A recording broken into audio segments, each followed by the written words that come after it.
बांसवाड़ा में हुई दिशा समिति की बैठक सिर्फ एक प्रशासनिक बैठक नहीं रही, बल्कि इसने जिले के सियासी माहौल में भी नई हलचल पैदा कर दी है।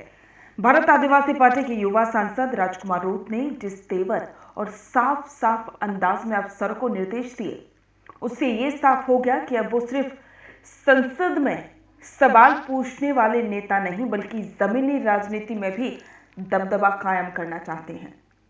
राजकुमार रूत की ये कार्यशैली पुरानी आदिवासी राजनीति से बिल्कुल अलग दिखाई देती है।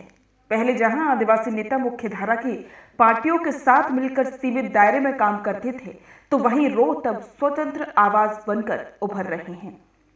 बांसवाड़ा की बैठक में उनका कहना था कि अब योजनाएं सिर्फ फाइलों में नहीं, बल्कि गांव में दिखनी चाहिए। ये सिर्फ प्रशासन के लिए चेतावनी नहीं थी, बल्कि ये उन पुराने नेताओं को भी सीधा संदेश था जो लोगों से कट चुके हैं।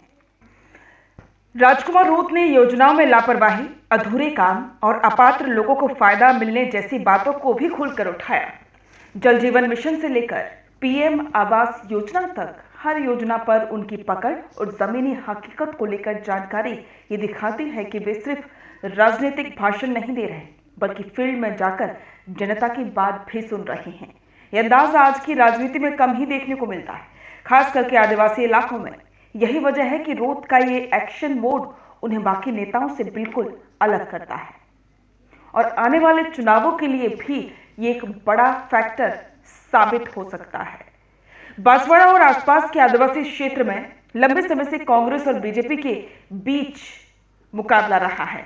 कभी कांग्रेस की आदिवासी नीति भारी पड़ती है, तो कभी बीजेपी के संगठन ने बढ़त बनाई।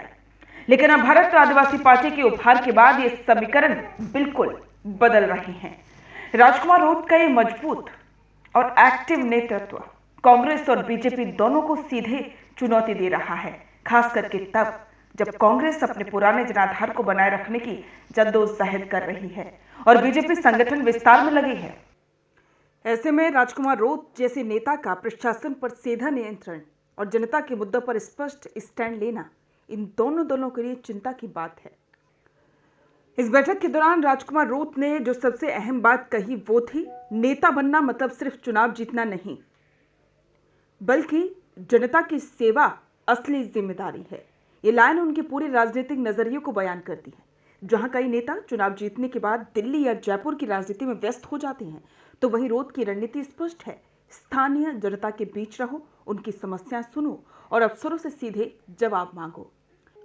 ये तरीका उन्हें एक जन नेता की छवि दे रहा है, जो न सिर्फ उनके क्षेत्र में बल्कि पूरे दक्षिणी राजस्थान में आदिवासी राजनीति के चेहरे के रूप में उभरने की संभावना बना रहा है।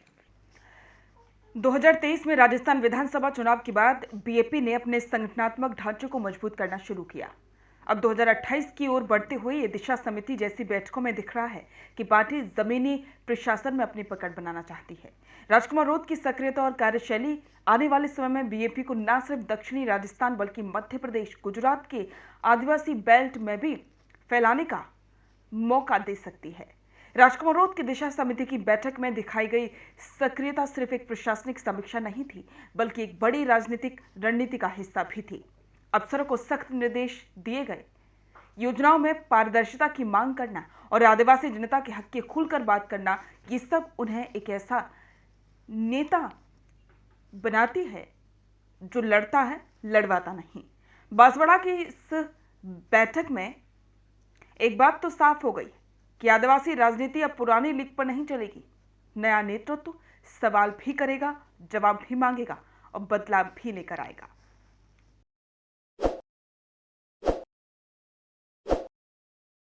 ताज़ा खबरों के लिए विजिट करें द फैक्ट इंडिया की वेबसाइट और डाउनलोड करें द फैक्ट इंडिया ऐप।